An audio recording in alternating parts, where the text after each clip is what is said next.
Selamat datang di Novel Story, channel yang menceritakan novel berjudul Aku Bukan Menantu Sampah. Jangan lupa subscribe dan like. Sekian dari Mimin, silahkan menikmati ceritanya ya. Aku Bukan Menantu Sampah, bab 600. Tidak ada yang boleh menghina istriku. Setelah mendengar perkataan mertuanya itu, ekspresi wajah Rocky menjadi begitu murung. Dia merasa terharu, namun juga merasa begitu marah. Dia tidak menyangka kalau istrinya yang selalu bersikap dingin itu juga sangat perhatian kepadanya. Dia bahkan menurunkan harga dirinya untuk meminta tolong kepada Fanny, bahkan dia memohon selama setengah jam lebih. Apakah keluarga Xie pantas menerima semua ini? Jangankan keluarga Xie, keluarga Aung San sekalipun juga tidak pantas membuat istrinya menurunkan harga diri. Tatapan Rocky menjadi begitu dingin dan dia pun berkata dengan datar, "Ibu, beritahu Dewi, mulai dari sekarang, dia tidak perlu menurunkan harga dirinya di depan orang lain. Tidak ada orang di dunia ini yang boleh menghina istriku." Setelah mengatakan itu, dia langsung menutup panggilan tersebut. "Kamu." Jenny belum selesai berbicara dan panggilan itu sudah ditutup. Hal ini membuat dirinya merasa begitu marah. Pria tak berguna. Beraninya dia menutup panggilan ini begitu saja. Setelah Rocky kembali nanti, jika Jenny tidak menghajarnya, mungkin dia akan semakin sombong. Dewi yang berdiri di samping telah mendengar semua amarah Jenny pada Rocky. Dia ingin merebut ponsel dari ibunya, namun dia malah didorong oleh ibunya. Panggilan itu sudah diakhiri, padahal dirinya belum sempat berbicara dengan suaminya sendiri. Dewi merasa begitu marah dan dia pun mengeluh, "Ibu, untuk apa kamu mengatakan ini pada Rocky?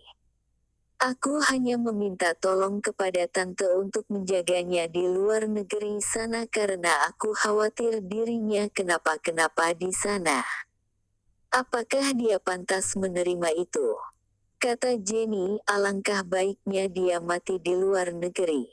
Lihatlah sendiri apa yang telah dibuat olehnya. Aku menyuruhnya pergi ke keluarga Xie untuk meminta maaf, namun dia tidak mendengar aku dan berkata kalau tidak ada orang di dunia ini yang boleh menghina istrinya. Kenapa dia tidak sadar diri?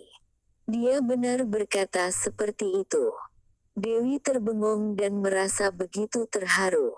Suaminya begitu membela dirinya, dia bahkan tidak merasa keberatan meskipun dirinya dipersulit oleh Fanny. Jenny duduk di atas sofa sambil berkata pada Dewi, "Teleponlah dia dan suruh dia untuk membeli hadiah yang mewah, lalu berkunjung ke keluarga Xie untuk meminta maaf. Hadiah sebesar 2 M yang telah ia berikan tidak boleh dibiarkan hangus begitu saja." Rocky harus kembali ke keluarga Xie untuk mencari perhatian lebih. Saat ini, Talita masuk dari arah luar dan dirinya pun menghampiri Dewi setelah mendengar Dewi hendak menelepon Rocky. Dewi mengambil ponselnya dan menelepon Rocky.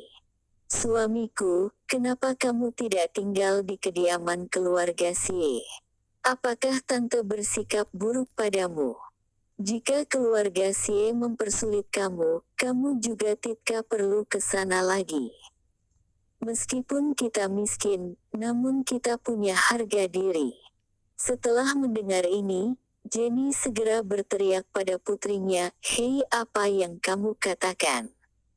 Suruh dia untuk pergi meminta maaf." Dewi tidak menghiraukan ibunya dan kembali berkata pada suaminya, "Suamiku, kamu tidak perlu mendengar perkataan ibuku. Kamu tidak perlu pergi ke keluarga Xie untuk meminta maaf. Jika Tante Fanny tidak menjagamu, kita juga tidak lagi perlu ke sana. Kamu Jenny merasa begitu marah dan dia segera merebut ponsel itu. Bagaimana bisa kalau pria tidak berguna itu tidak pergi meminta maaf? Dia sudah mencari informasi kalau suami Fanny merupakan pebisnis besar di bidang batu giok. Jenny masih berharap mendapatkan bantuan bisnis dari keluarga si Dewi segera menaikkan tangannya agar ponselnya tidak direbut dan dia pun melemparkan ponselnya kepada Talita. Talita, bukankah kamu ingin bertanya pada Rocky tentang kapan dia kembali? Berbicaralah dengannya. Setelah mengatakan itu, Dewi pun menahan Jenny dan mendorongnya ke arah kamar tidur. Ibu, kamu tidak perlu mengurusi urusanku dengan Rocky. Bukan begitu, aku hanya menyuruhnya untuk pergi meminta maaf. Kalau tidak, pemberian kita kepada keluarga Sie akan hangus begitu saja. Teriak Jenny. Kamu tidak perlu mengurusi hal ini lagi. Aku rela untuk tidak memiliki saudara seperti itu. Dewi sudah mengambil keputusan ini dan dia mendorong ibunya ke dalam kamar tidur. Talita memegang ponsel itu dengan perasaan yang gugup dan dahinya juga mulai berkeringat. Waktu sudah berlalu sekian lama, dia begitu khawatir pada Rocky, namun dia tidak berani bertanya lebih. Talita, apakah kamu di sana? Kenapa kamu tidak berbicara? Terdengar suara Rocky dari dalam ponsel. Suara yang tidak asing ini membuat Talita ingin mengeluarkan air matanya. Dia menahan perasaannya sambil bertanya dengan suara yang serak. Kak Rocky, apakah kamu baik-baik saja di sana? Rocky tersenyum dan berkata, aku baik-baik saja. Setelah aku pergi dari sana, Jenny tidak lagi bersikap buruk padamu kan? Mendengar semua ini, Talita merasa begitu terharu. Dia menganggukkan kepalanya dan berkata, aku juga baik-baik saja. Kak Dewi menjagaku dengan baik. Dia juga tidak mengizinkanku pindah keluar dari villa ini. Dia berkata kalau sedikit berbahaya jika seorang wanita tinggal sendirian di luar sana. Setelah mengatakan itu, dia kembali bertanya, Kak Rocky, kapan kamu kembali? Rocky sedikit menghela napas sambil berkata, paling cepat setengah bulan lagi. Kamu harus menjaga dirimu dengan baik di sana. Kamu harus menelepon kami jika terjadi sesuatu apapun. Setelah Talita mengatakan itu, sebuah tangan langsung merebut ponsel itu dari sisi samping. Jenny berhasil melarikan diri dari halangan putrinya dan berlari keluar dari dalam kamar tidur. Dia merebut ponsel itu sambil berteriak keras. Rocky, aku katakan sekali lagi kepadamu. Pergilah meminta maaf pada Tante Fanny, kalau tidak. Rocky mengerutkan keningnya dan segera mengakhiri panggilan itu. Jenny belum selesai berbicara dan panggilan itu sudah diakhiri. Hal ini membuat dirinya merasa begitu marah. Sialan, beraninya kamu menutup panggilan ini. Lihatlah bagaimana caraku menghajarmu setelah kamu kembali nanti. Setelah itu, Jenny pun menatap Talita dan melampiaskan semua amarahnya pada Talita. Kenapa kamu masih di sini? Apakah kamu berencana makan dan minum gratis selamanya di rumah ini? Kamu sudah miskin dan kenapa masih belum pergi bekerja? Pergi dan cucilah kaos kaki Rino dan juga Alicia yang ada di kamar mandi.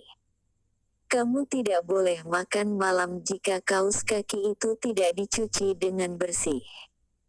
Rocky tidak berada di sini dan Jenny langsung menganggap Talita sebagai pembantu rumah tangga.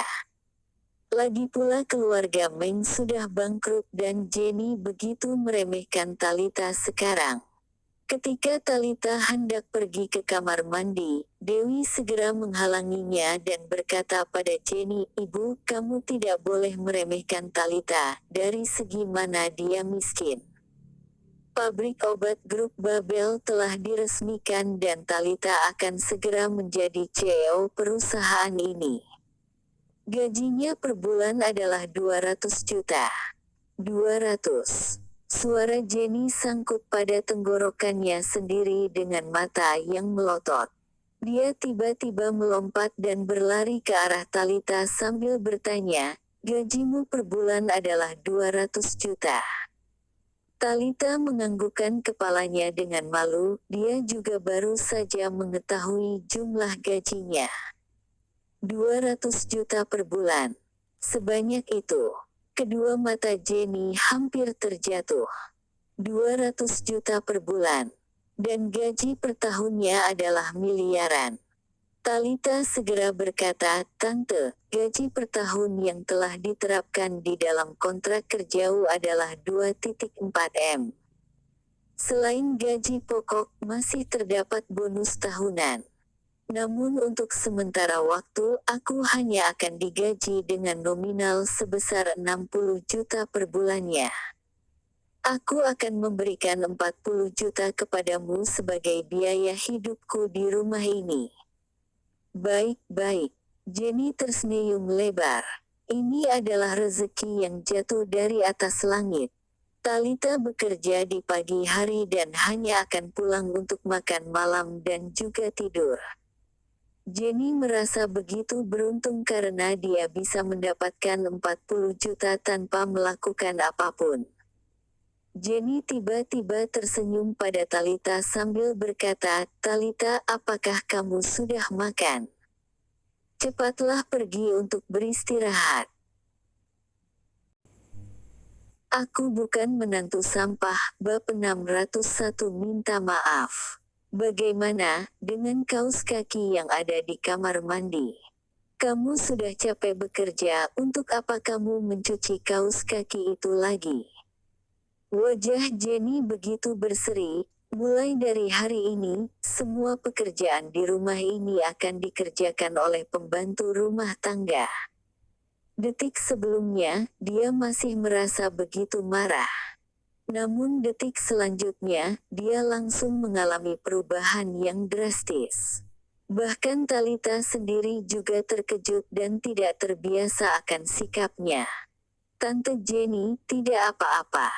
Jenny tersenyum dan berkata, "Mulai dari sekarang, kamu boleh tinggal di sini sampai kapanpun kamu mau.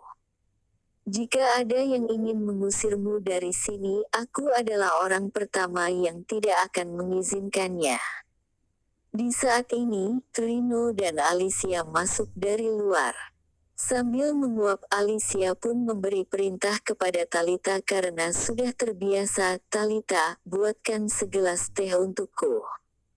Sebelum dirinya selesai berbicara, Jenny segera memarahinya, "Apakah kamu tidak bisa membuatnya sendiri? Talita sudah capek bekerja, kenapa kamu masih menyuruhnya untuk melayanimu?" Alicia begitu terkejut karena dia tidak tahu kesalahan apa yang ia perbuat. Bukankah Jenny selama ini juga menganggap Talita sebagai pembantu rumah tangga? Rino juga terkejut melihat semua ini, dia segera berkata, "Kakak, apa yang terjadi padamu hari ini? Kenapa?" Kata Jenny dengan nada yang buruk sambil melototinya, "Suruh istrimu untuk pergi mencuci kaus kaki yang ada di kamar mandi itu. Untuk apa kalian meninggalkan kaus kaki di sana?" Setelah mengatakan itu, Jenny pun menolehkan kepalanya dan kembali tersenyum pada Talita sambil membawanya naik ke lantai atas. "Talita, tidak perlu hiraukan mereka. Mulai dari sekarang, aku tidak akan membiarkan satu orang pun untuk memerintah kamu." Rino dan Alicia terbengong sambil menatap Jenny. Alicia pun berkata, "Rino, apakah kakakmu salah makan obat hari ini? Kenapa sikapnya kepada Talita berubah begitu drastis?" Rino menggaruk kepalanya sambil berkata, kamu seperti tidak mengenal kakak saja, benda apa yang bisa merubah sikapnya selain uang. Dewi juga menggelengkan kepalanya, dirinya juga tidak sanggup untuk menghalangi ibunya itu. Mungkin wanita yang paling suka pada uang di kota Gopo ini adalah Jenny. Namun bagaimanapun alangkah baiknya jika Jenny tidak lagi menindas Talita. Kalau tidak, setelah Rocky kembali dari Myanmar nanti akan sangat sulit untuk memberi laporan padanya tentang kondisi Talita. Di dalam kamar hotel, Rocky duduk bersila dalam formasi pengumpulan roh. Dia meletakkan tangannya di lutut dan menutup matanya. Terlihat aura asap mulai muncul dari tubuhnya. Terdapat banyak aura di tempat ini dan semua aura dalam radius 10 mil telah dikumpulkan di sini. Ini cukup berguna untuk kultivasi dan aura itu juga telah menutupi seluruh hotel. Bahkan para pelayan di hotel itu juga merasa terkejut setelah menyadari hal ini. Setiap orang yang memasuki hotel ini akan merasakan energi yang membuat mereka menjadi begitu semangat. Rocky memejamkan matanya dan pori-pori yang ada di sekujur tubuhnya pun terbuka. Energi yang suci itu pun mulai masuk ke dalam tubuhnya melalui pori-pori. Setelah melalui proses, energi itu kembali keluar dari dalam tubuhnya. Itulah alasan kenapa energi itu bisa berubah menjadi asap. Tidak lama kemudian, ruangan itu sudah dipenuhi oleh asap yang tebal. Ketika Rocky sedang menjalankan proses kultivasi ini, dia mendengar suara langkah kaki. Dia mengerutkan keningnya dan menyelesaikan pelatihannya itu sambil membuka kedua matanya secara perlahan. Dari sisi tubuhnya terlihat sebuah putaran angin yang sedang menerbangkan semua asap yang ada di dalam ruangan itu. Di saat ini, pintu ruangan itu pun diketuk. Tok tok tok. Rocky bangkit berdiri dan berkata dengan datar, silahkan masuk. Pintu ruangan dibuka dan Henry berdiri di depan pintu sambil menggosok kedua tangannya. Di sisi Henry terlihat istrinya yaitu Fanny yang membawa begitu banyak hadiah. Setelah pintu terbuka, tatapan Fanny terlihat begitu penuh kejutan. Hari sudah siang, kenapa ruangan ini masih berasap?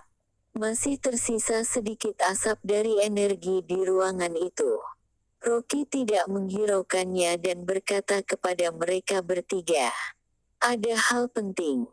Apakah keluarga Sie datang ke hotel untuk mencarinya karena dirinya tidak pergi meminta maaf ke keluarga Sie? Saat ini, Henry pun tersenyum dan berkata, keponakanku yang baik, kami sengaja datang untuk mengunjungimu. Tentang kejadian waktu itu, putraku sendirilah yang berbuat salah. Kamu tinggal bersama kami dan tantemu selalu mengabaikanmu karena dirinya juga terlalu sibuk. Oleh karena itu, kami datang untuk meminta maaf padamu.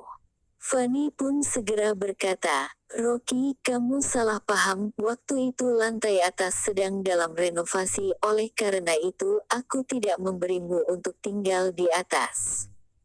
Sekarang, rumah tersebut sudah selesai direnovasi. Marilah pulang untuk tinggal bersama. Hotel ini pastilah tidak senyaman rumah sendiri. Rocky pun berkata, terima kasih atas niat baik kalian. Aku sudah terbiasa tinggal di hotel ini. Aku tidak akan merepotkan keluarga Sie lagi. Tidak repot, sama sekali tidak repot.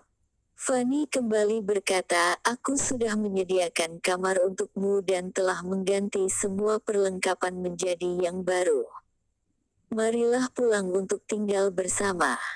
Setelah perkataan itu terucap, Henry pun menatap ke arah Ferry, kenapa kamu masih berdiri di sana? Segera minta maaf kepada kakak iparmu. Kakak iparmu dengan susahnya datang ke sini dan kenapa kamu sanggup memperlakukan dia dengan buruk? Meskipun kamu sibuk, namun saudara itu lebih penting. Ferry merubah sikapnya dan dia pun tersenyum sambil berkata, kakak ipar, kejadian waktu itu hanyalah sebuah salah paham. Aku terlalu sibuk untuk melayani kustomer lain. Aku akan meminta maaf kepadamu. Fanny berpura-pura tersenyum, kita semua adalah satu keluarga, kakak iparmu tidak akan mempermasalahkan hal ini. Rocky, pulanglah untuk tinggal bersama hari ini.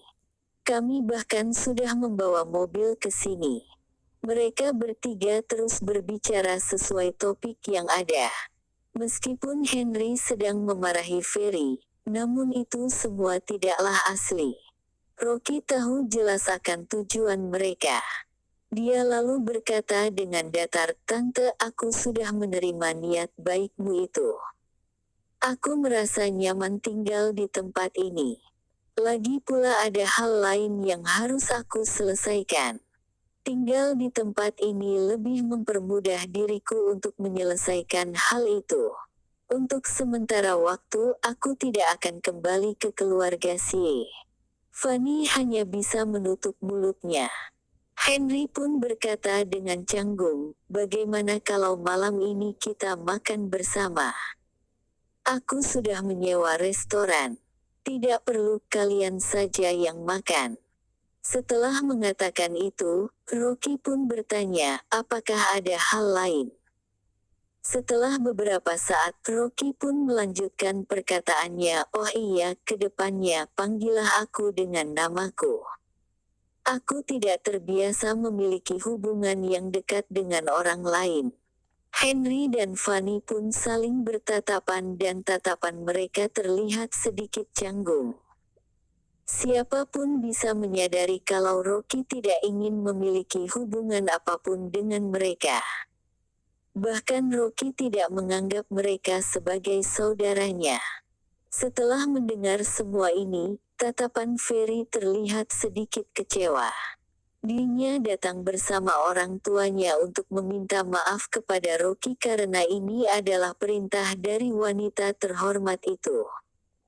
Kedua orang tuanya bagaikan senior dan mereka cukup rendah hati karena mereka masih ingin datang untuk meminta maaf kepada Rocky yang merupakan seorang junior. Tidak disangka, Rocky tidak tahu diri dan ekspresinya begitu cuek. Dia sama sekali tidak menghargai keluarga si. Namun ketika memikirkan rencananya dengan wanita terhormat itu, Ferry hanya bisa menahan amarahnya dan berkata, kakak ipar, kamu tidak begitu mengenali wilayah ini. Kami ingin meminta maaf karena kami tidak melayani dirimu dengan baik setelah kamu tiba di tempat ini. Terima kasih telah menonton, jangan lupa like, komen dan subscribe ya teman-teman agar saya semangat melanjutkan novel ini. Jika ada yang kurang baik silahkan komen di bawah agar saya memperbaikinya. Sekian dan terima kasih ya.